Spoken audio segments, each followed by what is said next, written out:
All right, guys, thanks for tuning in. Thanks for watching. Thanks for subscribing. We truly appreciate it.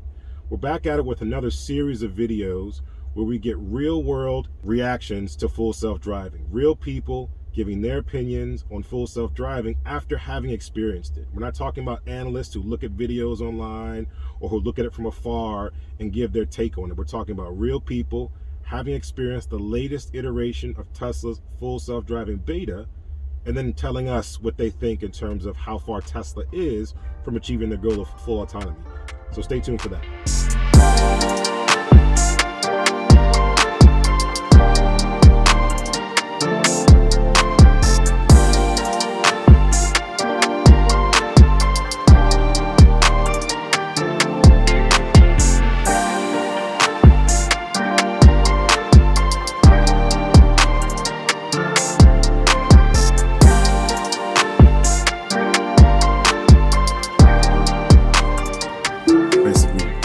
They're pioneering the concept of full self-driving, but the car sort of drives by itself. And I need to get comfortable. I want to get your take on what your experience is like. The car just drives us to this destination. So this is full on. This is full on. This is crazy. It's limited. It's not for everybody. But the car is doing everything. I don't have my foot on the accelerator or the brake. I'm not steering, clearly, as you see. It's going to come to a little bit of stop because it thinks this person is going to go, but then it's going to wait just to be cautious, which is great. Yeah. But effectively, this car is doing a lot of the heavy lifting of driving. That's the intent of it. Yeah. Now, obviously, it can do more than that, but obviously they can't say that, and obviously they're not to the point where they've perfected that to the point where it's flawless and infallible. Right. Nothing's 100%. Nothing's 100%. Yeah. But more importantly, because what winds up happening is the car could drive fine, but the people around it drive crazy. Right. And there's all kinds of things it has to look out for. People so just as a precaution, I keep my hand on the wheel just to make sure. But it anticipates a lot. It anticipated that this car wasn't halfway in, and it anticipated that the person might want to go around it, so it slowed down a little bit ahead of time. Yeah. So it's doing all those types of calculations. And I typically like to put this up as well, just to show you what the car is seeing from different angles. So these are all the different cameras. So I have rear camera and the side cameras as well. Yeah. That can be up at all times in the event that your rear view is obstructed or something like that. Yeah. You know, so this is effectively what it does, and it can do this very well. Going to New York City. Wow. It's going to wait for this car. Then it's going to go. Sees the yellow light, starts to think about it a little bit. Right. So what's happening right now is it's in a certain phase, a beta phase, where select number of users, a few thousand users, 3,000 owners are testing this out to evaluate how good it is and how effective it is. And it gets like so wow. And it gets smarter and smarter over time, and you know, effectively, but they're using the data of people using it to help make it better. But yeah, that's kind of how it is. So it goes around, it sees the obstacles, it sees the road, it sees people, sees pedestrians. It'll show you this person right here walking their dog. That's crazy. I remember that on the other one. You know, you may have a situation where it sees a car that you don't see. Maybe it's in your blind spot, maybe it's coming down a certain path. It'll start to react to that. And so there's benefits of that, obviously. Like if you were to go to work, like you want to take this car from your house to work, this could alleviate a lot of the burden. I know the route you take to go to work is pretty fun. You want to drive that. And even if you want to drive the fun parts, and then when you get to like the town area, you could sort of take your time and let the car do a lot of the heavy lifting. Yeah. That's the thing with the S4, you know, it burns a lot of gas, you know. And so that's where I'm like, do I want to do it? Have you tried the Performance 3? No. The Performance 3 is very comparable to an S4. Yeah. And now you don't burn the gas. You just burn electricity. And it's a lot more efficient. What about the police behind us? What does that do? It doesn't recognize the police behind us. Yeah.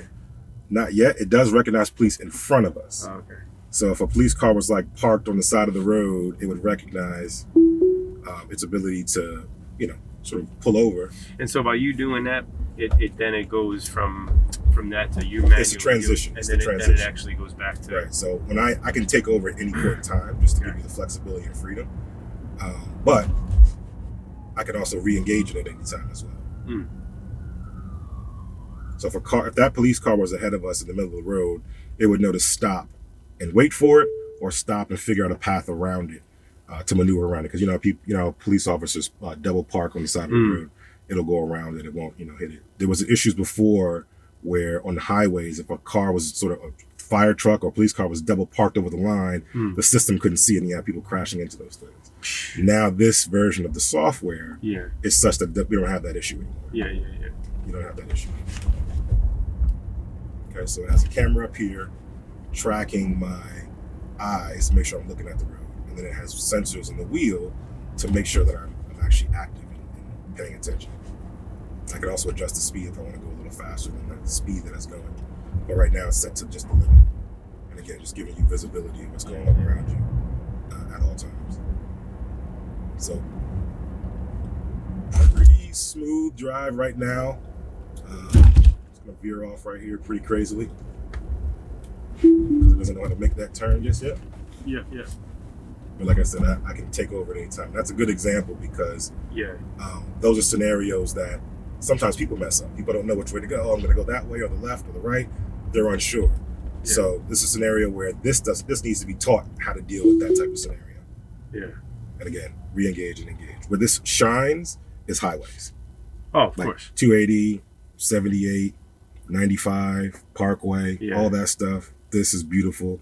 It works even better on the highway just because you're just going one direction. That's all you have to think about. So it's going one direction. It automatically changes lanes, automatically takes interchanges as well as exits. How the hell does it see all that? So it has... in front of this car, like most cameras, it's a camera just right here. Yeah, so it has 3 cameras here. Oh, I see. It has 2 cameras on the B-pillar. 2 cameras on the front fenders as well, and then the rear camera here as well. So these are the 2 fender cameras that you see here. The only cameras that you don't see are the ones on the B pillars. So it gets a very wide field of view for the car. It's incredible. This is really like this. The view is like a real nice. I like it. I like it. It's not as good as the X. Our X is much better because it doesn't have this, and it just has. I like this though. It kind of gives it that focus, Yeah, no, you definitely get that narrow field of view, like a sports car, like a race car, but then you have the open top, and it definitely does a good job doing that. And it's a sporty feel to it. It's a sporty feel to it. It's what I call the everything car, right? So the car that you can take the family out, go on long road trips, got 350 miles of range, 400 if I put another set of wheels on here. And then it also has, the storage capacity for taking luggage. If you want to, take some luggage with you. There's the lane change. I'm making a lane change here. I did that deliberately to show you I can always override the guidance and do whatever I want to do. So it's doing its own thing. Doing its own thing. This is the closest you're going to get to the Jetsons, I think. This is the closest you're going to get. This is the cutting edge of technology right now. Again, it's not going to do anything crazy. I'm not going to it's not going to just jump over this double yellow line and go on a head-on traffic. But it can get caught up in tricky situations in the same direction. Like I said, like I showed you where the road sort of veered off. It didn't know which way I wanted to go. It kind of hesitated. I kind of guided it to the way that I thought it should go. And now it drops back down to the regular speed limit. So it'll drop it up a little more. Because the funky merge comes up here and it has to get into the right lane. So it sees that. So it's just proceeding with some caution. Just to be safe. Because you see how the road merges here? Yep. And it has to be in this part of that lane. And it sees that car is parked, so other cars are going to have a hard time getting around that. See that? Gotcha. So I just bumped up the speed a little bit just to say, hey, go a little faster in this particular area. And then from there on, you can just take your time. So getting over, changing lanes. Sees the parked car there, it's not going to run into that car. And then here we go. Slows down nice and smoothly. Now I have my foot hovering just in case I have to take over. That's just a safety precaution, but I could just as well keep my leg up here and let it do its thing. And obviously we're not too far from our destination. It'll see all the lights. It sees the cars that are parked right there.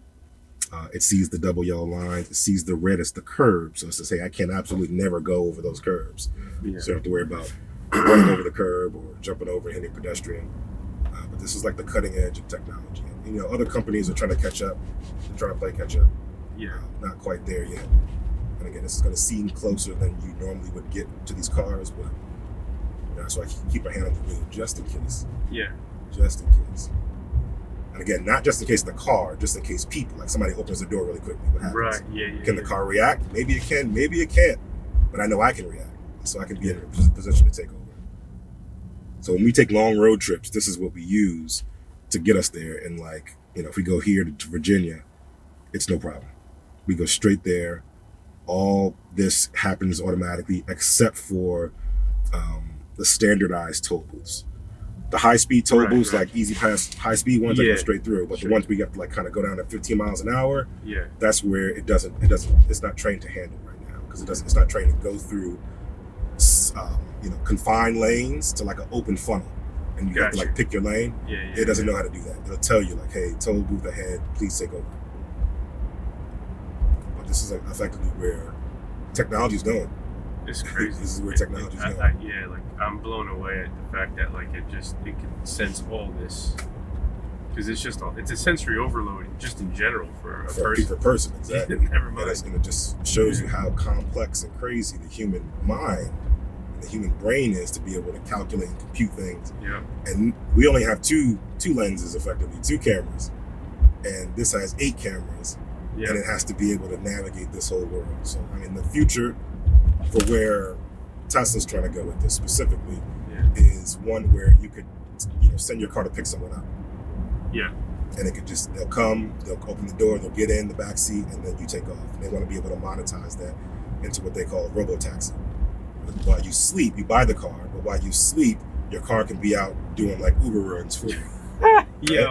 And dropping people off, and then coming back, and it made money for you while you were sleeping. That's the coolest thing. That's effectively the goal, and obviously people want to get fleets of those, and they can have a whole fleet of Model 3s that can go out and do that service, that robo-taxi service. It's crazy. Oh my God. What do you think of all this? I have to get her opinion on it officially. Yeah. She likes it. She's all for it, but she very much prefers to drive. Yeah. Obviously not stop and go traffic, which is where this comes in real handy. Right. Stop and go traffic. Yeah. But she prefers to drive, so she likes it. She enjoys it, but she would obviously prefer if it's control. It's control. It's hard to, when you're so used to, right? I think for me at least, and I think most people probably have the same idea. Say, okay, I'm gonna put it in, let it do its thing. Right. And have the ability, like you said, to override it, but it's very. People make me nervous. Exactly. That's the point. They are crazy. Jesus. I have the suspension up higher, so it's okay. Yeah. It comes right in. Oh, you can raise the I can raise the suspension. Wow. And will it park too? Eventually. Right now, it's set to just go to the destination, and we're pretty much here. Yeah. Took us almost all the way to the door. Someone's coming out right here. It does auto park by itself. Yeah. But it doesn't auto park by itself in conjunction with this sort of full self-driving. So Do you want anything? No.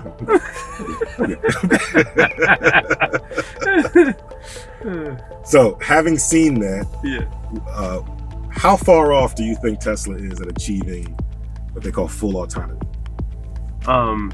I wouldn't say, I'd say it's not very far. I mean, like 20 years, 10 years, 5 years? I'd say 5. I'd say 5. 5? I'd say 5. I mean, to come this far in the matter of time that Tesla's been out, right? Because Tesla's been out since when? 2012. Yeah, so to come this far, I think, I'd say another 5 years. I mean, it's not, I don't think it would be that much harder to add and have, the experience like that. Yeah. Right. All right. You heard it here. The Barber. Just call you the Barber. Yep. Says 5 years. 5 years. Appreciate your time. Yeah, man. All right.